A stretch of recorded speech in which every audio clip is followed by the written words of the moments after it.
ही बघा शेपूची भाजी घेतलेली आहे। थोडेसे शेंगदाणे भाजून, हे बघा आपण हरभऱ्याची डाळ अर्धा तास भिजवून घेतलेली आहे।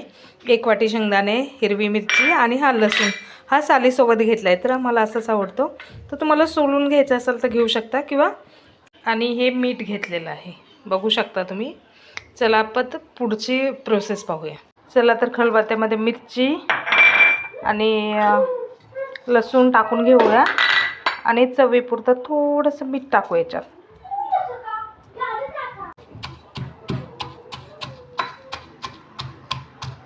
हे बघा ठेचून झालेलं आहे। ही बघा ही भाजी आपण स्वच्छ चिरून घेऊया, धुवून घेऊया।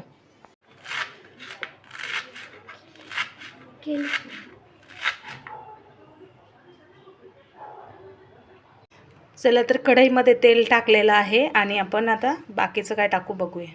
तर आपण याच्यात हे लसूण आणि हिरवी मिरचीचं टाकून घेतलेलं आहे, तर बघू शकता।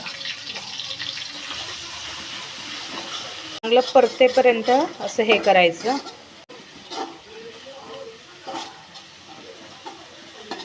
छान परतल्यानंतर आपण आता भाजी टाकून घेऊया। बघू शकता सर्व भाजी टाकून घेतलेली आहे, तर बघू शकता किती झाली आहे आणि सगळी झाल्याच्या नंतर खूप थोडी होईल ते बघू शकता। आता तर शेपूमध्ये आपण ही डाळ टाकून घेऊया आणि थोडंसं मीठ टाकून घेऊया। आणि शेपू बनवता तुम्हाला सांगते की शेपूची भाजी खाल्ल्याचे काय काय फायदे असतात। शेपूची भाजी खाल्ल्याचे फायदे, शेपूमध्ये क आणि अ जीवनसत्व असतं आणि शेपू खाल्ल्याने रक्तातले हिमोग्लोबिन पण वाढते।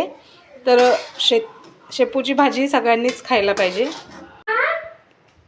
ही बघा अशी एकजीव करून घेतलेली आहे। थोड्या वेळ आपण याच्यावर झाकण ठेवायचं, याच्यावर झाकण ठेवून आपण 5-10 मिनिटं शिजवून घ्यायची आहे। दाण्याचा कूट करून घेतलेला आहे, तर आपण ती भाजी शिजल्यानंतर आपण हा कूट पण टाकणार आहे। सोबत खाण्यासाठी भाकरी बनवून घेऊया, तर बघू भाकरी कशी बनवू।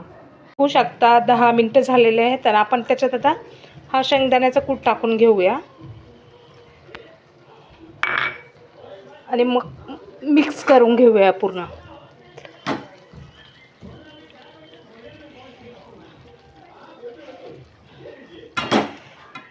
बघू शकता वास तर खूप छान येतोय आणि खाताना पण तेवढीच मजा येणार आहे। आणि इकडे बघा भाकरी तयार होत आहे आणि इकडे भाजी।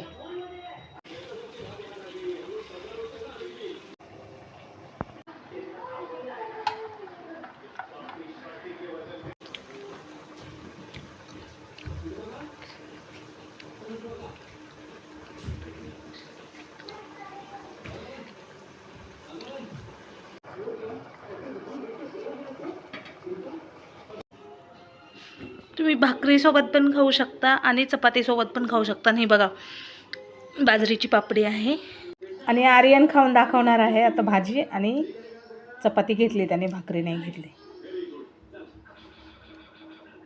सोबत खाऊन दाखवतोय आता। कशासोबत चांगली लागते, चपाती की भाकरी सोबत? तुम्ही अशीच भाजी आणि भाकरी, चपाती, बाजरीची पापडी आणि खाऊ शकता।